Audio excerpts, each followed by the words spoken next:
I think COTS really broke the existing paradigm of how the nation can carry out its space missions. We've been launching people into space for 50 years now, but it's always been with the government making the decisions on the design and the development and the operations of those missions. And going forward, that is just not going to always be the case. And I really salute NASA for trying something new with the COTS program, and they are trying to tap into some of the potential benefits of working with industry. I think industry's got the at least potential of being able to deliver spacecraft and operations at a lower cost, potentially to do so in a way that incorporates innovation more than the government would on its own. They probably are less risk averse than government agencies tend to be these days.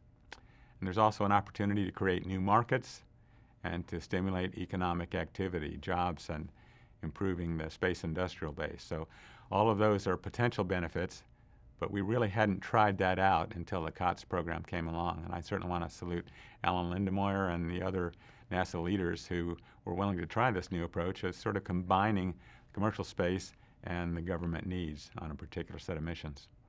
The COTS program really broke the mold in terms of how government programs were set up. I think Alan Lindemoyer and others did an excellent job of reaching out to other organizations and to inviting us to participate. We had FAA engineers who were part of the proposal review teams that were assessing those proposals as they were received.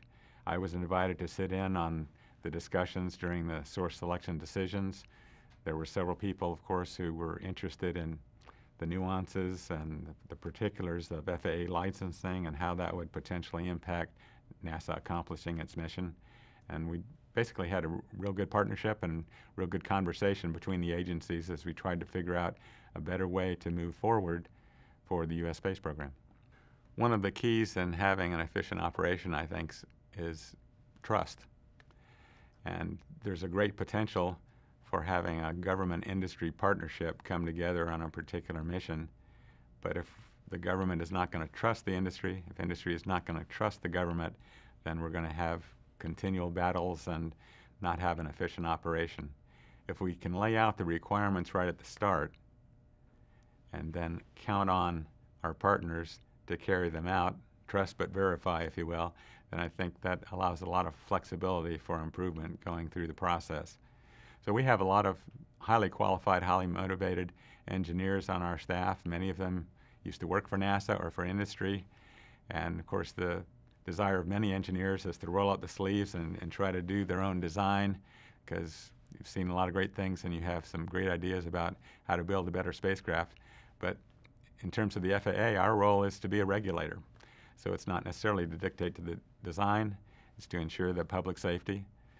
NASA certainly has great experience in conducting its operations, but now, as we focus on exploration, they've decided that the time is right to turn over some of these things we've been doing for 50 years, specifically the transportation to and from low Earth orbit, to industry, and to trust that they can do that part of the job so that together we can have a very successful national space program. One of the challenges in conducting a government space program is how you handle requirements. And typically, we've set up the contracts to be cost-plus contracts, and so even though the requirements are established at the beginning, as we go through the program, we learn, we get better ideas.